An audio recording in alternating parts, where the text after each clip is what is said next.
Hello and welcome to the audio newsletter for the 26th of October 2022, presented by me, Sarah, and Michelle. This fortnight's newsletter starts with a message from the chair, Paul Fellows. In it, he spoke about the importance of road transport that has been highlighted by the flooding in Eastern Australia.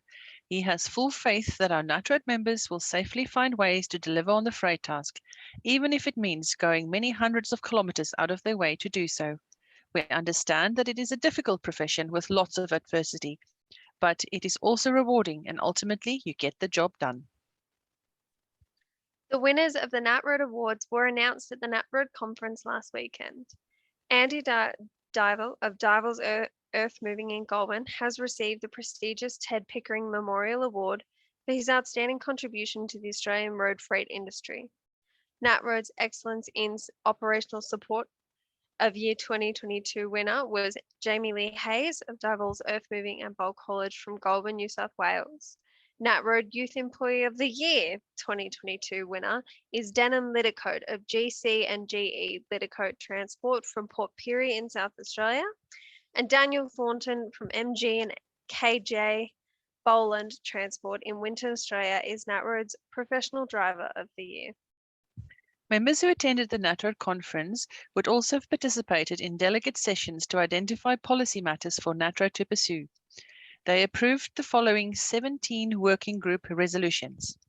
In regulation and compliance, they will work to lobby for a focus on privacy in the management of data under the HVNL and strong guidelines about access to the use of data for enforcement, to lobby for a national approach to defect clearance, including in jurisdictions where the defect was not issued.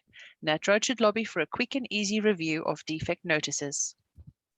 For owner-operators, that NatRoad explore with police forces in all states greater levels of consistent enforcement of the HVNL and related laws, including education at road intercepts. For safety and training, NatRoad should continue to lobby the government to ensure that truck drivers are added to the list of essential workers and cooperate with other industry organisations. NatRoad should investigate pitching the industry's profile and job opportunities to schools, career advisors, and consider producing an information pack using electronic media. NatRoad should lobby for a pathway to enable skilled HV overseas drivers to fast track to an Australian licence via a competency-based test.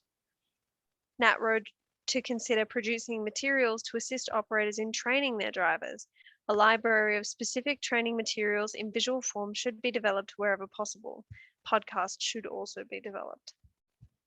For road trains and high productivity vehicles and bulk, NatRoad should lobby for PBS vehicles to be granted access that is consistent in time within each permit.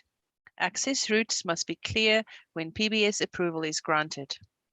NatRoad should lobby that where telematics is mandated, the technology requirement should be consistent across Australia, coordinated by Transport Certification Australia or NHVR.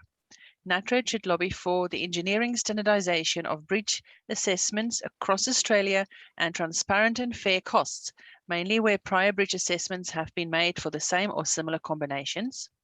NatRoad should lobby for Australia-wide consistency in live traffic feeds using an updated Transport for New South Wales model, ensuring that local governments have a system to update road closures and road condition changes.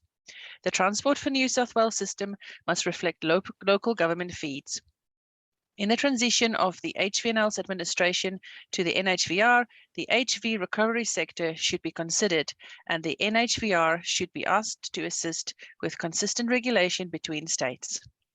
And finally, under heavy vehicle recovery, in the transition of the HVNL's administration to the NHVR, the HV recovery sector should be considered, and the NHVR asked to assist with consistent regulation between states. HV recovery laws must change to better differentiate light and heavy recovery functions, especially in New South Wales. NatRoad should lobby local state governments to regulate, bearing in mind this distinction.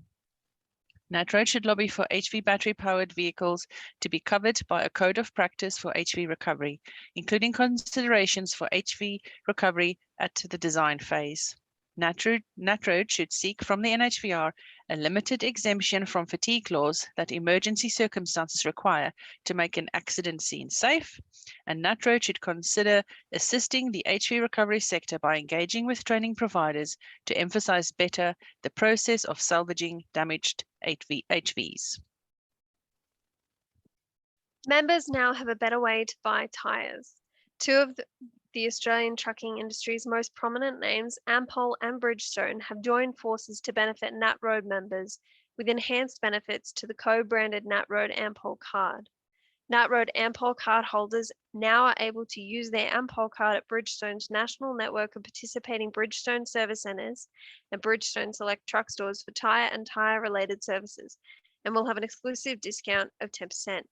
To celebrate the launch, however, of this iconic collaboration with Ampol, Bridgestone will increase the discount to NatRoad members on Bridgestone and Firestone branded truck tyres to 15% until 31 December. Please see the website for more details. By now, you'll probably be aware that the Albanese government has committed to the Euro 6 emissions standard for new trucks. The introduction of the new standard will start on 1 November 2024, and the phase-in will be staged over 12 months.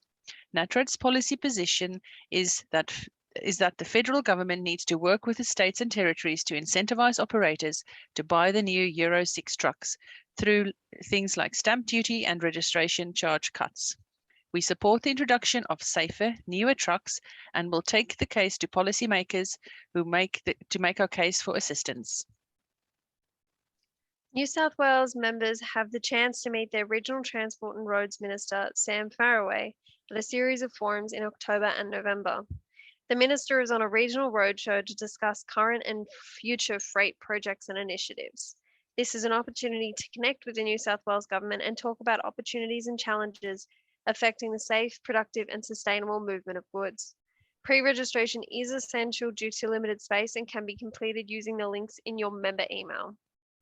Transport for New South Wales is hosting a heavy vehicle rest stop workshop on 18 November 2022.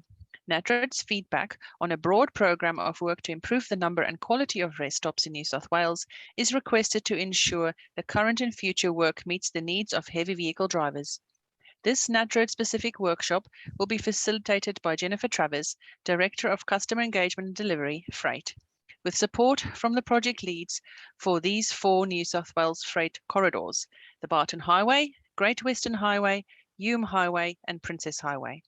NatRoad members who wish to attend this workshop should email Edmund DeVet, our industry advisor, at edmund.devet@natroad.com.au or call 02 6295 3000.